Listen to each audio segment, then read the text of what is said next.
Hey, Daddy, keep this too.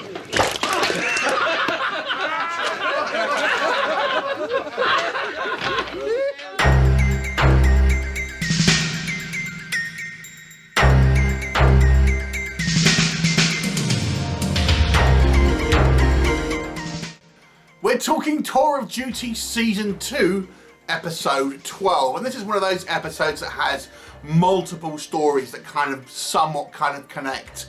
The broad strokes of it is that there is a special forces guy kind of in the area, and essentially Bravo Company are kind of trying to find him, trying to find out what's happening to him, but they come across a young boy out in the kind of the bush who has got his hat on and seems to have known him. But they come under fire from the kind of the VC, the K-22 kind of special Viet Cong kind of operation type people, and the young boy is wounded. They take him back to the base, and the kind of the commanding officer thinks he's part of this kind of the VC setup, and he's got this advisor played by Peter Kwan, who you may know from Big Trouble in Little China. He played Rain, one of the kind of three storms. And, it's obvious that guy's the real kind of plant there, but there you go. So we have this situation where Anderson's kind of connecting with the boy, to try and kind of like prove his innocence, so to speak. We've got Alex Devlin kind of coming across this Vietnamese woman who's trying to kind of buy supplies that ultimately she's going to give to the VC, but she's trying to do it to get by, and she kind of Alex Devlin kind of like starts sympathising with her and tries to help her, but this is connected to the kind of the other kind of main storyline. And then we've got like a comedic storyline where we have Taylor and Purcell trying to help this other GI who is wanting to kind of try and get off the front line because he just had a baby, and how they're going to do that is his commanding officer wants this guy to cook him this beef bourguignon, and there's like a comedic kind of setup in regards to how they will help him do that. So that's your kind of your main sort of stories. We don't see Johnson again in this one. Ruiz kind of only pops up kind of briefly. So what do we think? What do we think of this particular episode?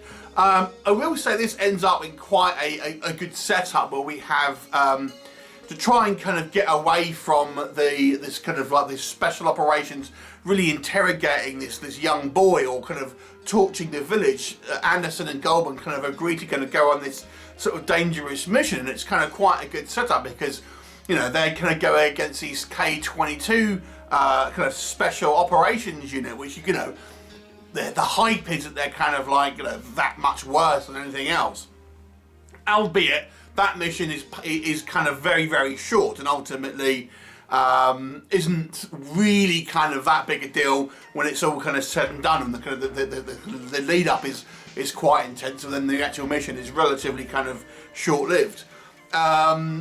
So this particular episode to me is a very forgettable episode.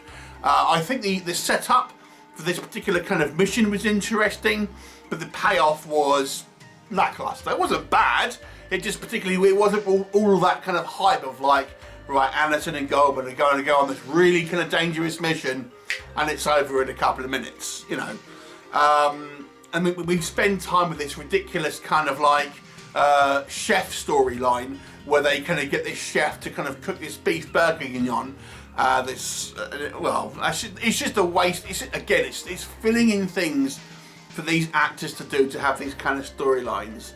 And yeah, I know it's some comedy relief, and this is the curse of season 2, I think, is that it's trying to play these kind of different kind of tones and stuff like that. And to me, it was just taking away from what was a much more interesting kind of storyline. The whole kind of the thing with Alex Devlin, I suppose that was kind of related. So I guess you could have had this like maybe a 2-story, sort of episode, and it had a bit more fleshed out on each of them. That would have been a bit more interesting. But even then, that particular storyline, that she just happens to bump into McKay, who kind of helps her just so he has something to do. It just feels quite sloppy, this particular episode. You know, it's really unmemorable. I mean, I only just watched this to re-review it, and already I'm kind of like, oh, what happened with that one again? It was like, it's one of the kind of the least memorable episodes in this kind of season so far. So we'll have to give this one a 4 out of 10. It's actually a slightly below average one for me. So there you go. What do you think? And did you like this episode? Please do leave me a comment, and I shall leave you. I'll see you next time. Bye for now.